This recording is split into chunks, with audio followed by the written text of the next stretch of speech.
Hello and welcome to the PV Tech Newscast. In the headlines this week, Shunfeng shareholders approve the Wuhan Suntech deal, concerns over India's national solar mission force SunEdison out of their domestic content project, Hanergy Solar plan a 400 megawatt PV power plant in Ghana, and the UK launches Europe's first dedicated solar strategy.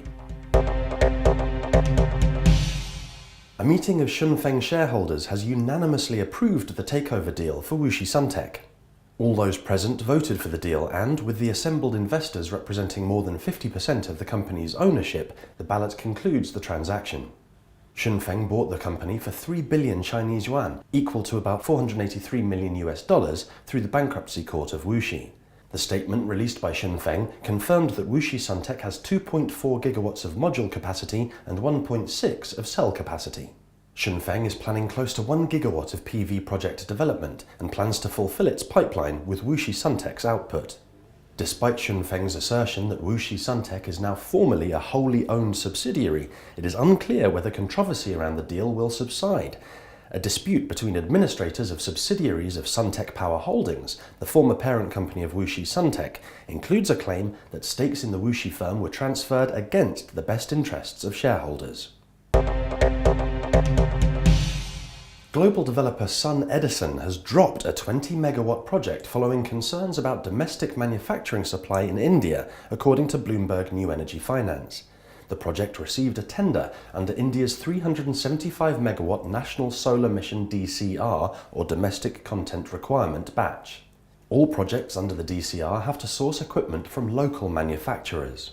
According to Bloomberg, SunEdison dropped the project because of a local supply shortage and concerns over unviable pricing. The company would not be the first to criticize the DCR policy. The US has filed complaints to the World Trade Organization stating that the DCR is not fair to international suppliers.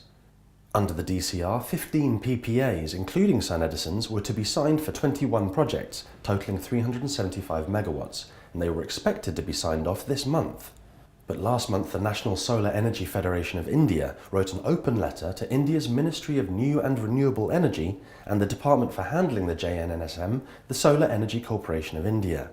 The letter warned that developers under the DCR may not sign PPAs. The letter cited unethical price rises post the initial auction and other financial woes added to struggling manufacturing capacity as reasons for the DCR completion date to be extended. Analyst Bridge to India then called the DCR a failure the following week, arguing the DCR policy has cost more than any long-term benefits it created for manufacturers. Hanergy Solar are in the early stages of developing a 400 megawatt PV power plant in the northern region of Ghana at an estimated cost of $1.1 billion.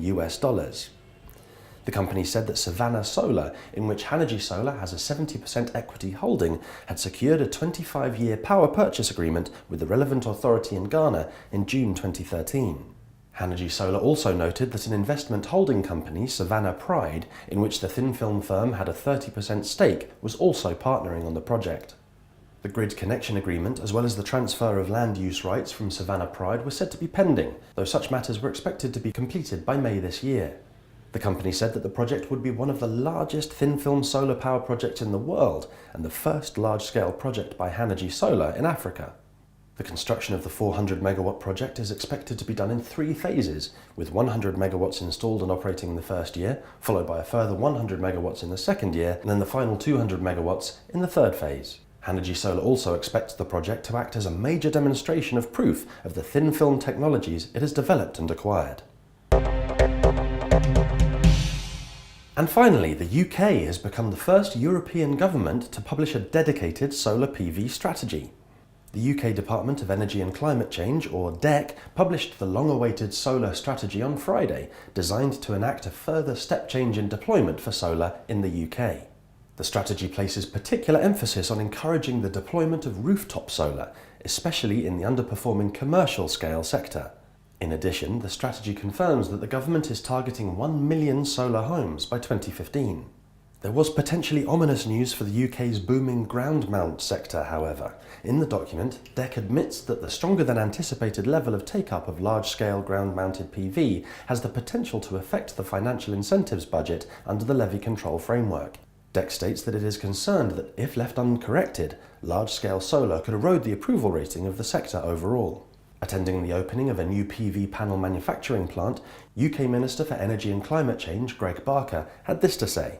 Clean energy is an essential part of our long-term economic plan. Clean energy is going to play an increasing part in the prosperity in the decades ahead of the UK economy. I am very proud of what the coalition is today publishing, a real testament to the huge leap forward that we've made in the way that solar is not just used but increasingly deployed here in the United Kingdom. And a further commitment today to really open up the big opportunity, I think, for solar now, the mid-sized market, the commercial, industrial, retail park routes, so we can really drive forward that market and see deployment on a scale that matches the very best elsewhere in Europe. The UK is set to overtake Germany for the first quarter of 2014 as the largest European market for PV deployment, a position Germany has held securely for many consecutive years. And that's all for this edition. Join us again next week for more major PV news, and in the meantime you can stay connected with our website and our Twitter feed. Thanks for watching.